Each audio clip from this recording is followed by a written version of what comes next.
going to be doing a time lapse of my Zodiac print Gemini. I am going to be doing a giveaway at the end of this video, so if you want a print of this, you can stay tuned. At the same time, I'm going to talk a little bit about the realities of art and money and some tips, I guess, if you are interested in earning a little bit of money with art. So let's just say you are able to get money out of your art. Just because you have increased revenue coming from your art doesn't mean that you have increased income. And just like with anything related to business, there is a cost to everything. What I realized about the art industry is that almost everybody takes a sizable cut out of the artwork. So galleries take about 50 to 70%. Boutiques could take up to 30 to 50%. Even with printing companies probably make a higher profit margin than I do.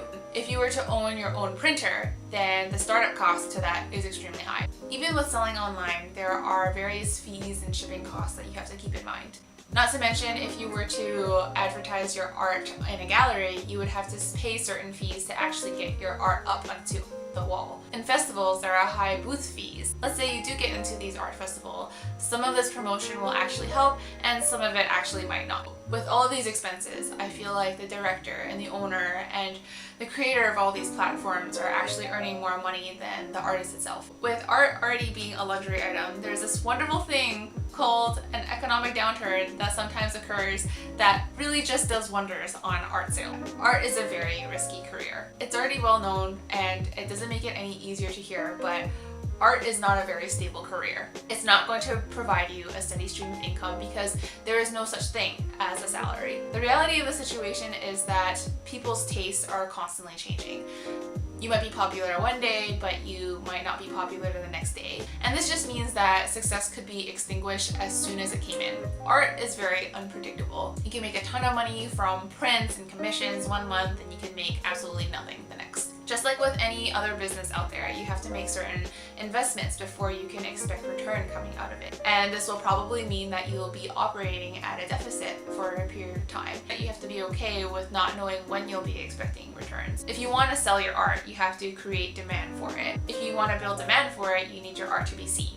It's basically simple marketing. You have to put your art out there like crazy because it's a very, very busy world out there. So that means if you want an audience to follow you and obtain a collector's base to purchase from you, that just means that you're going to have to spend a lot of time posting up sketches, posting up paintings, and just putting a lot of work so that your art can be seen every single day by people. Art is constantly changing and you have to adapt and change with it. You can't just stop and disappear one day if you want your business to actually run. If your sole goal is to make money out of art, there is the option of painting what there's a demand for. So what I find sells really well are portraits of famous people or celebrities or characters that people already are fans of. And the reason why you might be able to generate more revenue from painting or drawing something like that is because you're already tapping into a market that already exists. With that being said, my personal preference is to paint what I like and not what actually sells, because I don't want my art to feel like a job or a chore. To me, I feel like mass producing products that I don't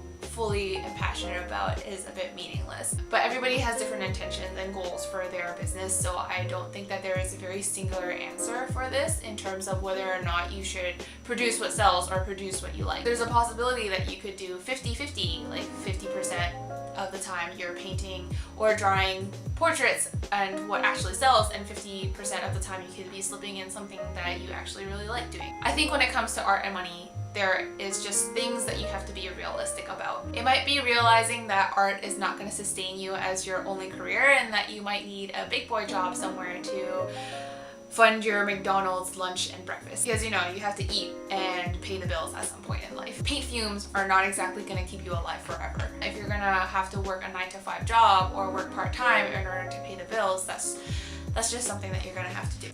Or another alternative situation is that if you are able to keep art as your only income, you're just gonna have to be a little bit realistic about the fact that art is not gonna bring in a steady flow of cash. That might mean that you're gonna have to be a little bit more frugal during the months that you're not selling as much. For example, not going out to a lot of expensive places, not buying expensive clothes, and not going on as many vacations to give yourself a financial cushion to support you during those months where you're not earning a lot. So yeah, that's my thoughts on art and money. Hopefully there were a few tips that might have helped, or maybe it just gave you a reality check. I don't know.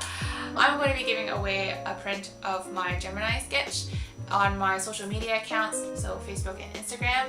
All you have to do is like or follow my page, like the picture that is posted there, and then comment below whether or not you are a Gemini or you know somebody who's a Gemini and tag them, or you can just comment and say that you really want that print because you just like the picture but you're not one of those zodiacs.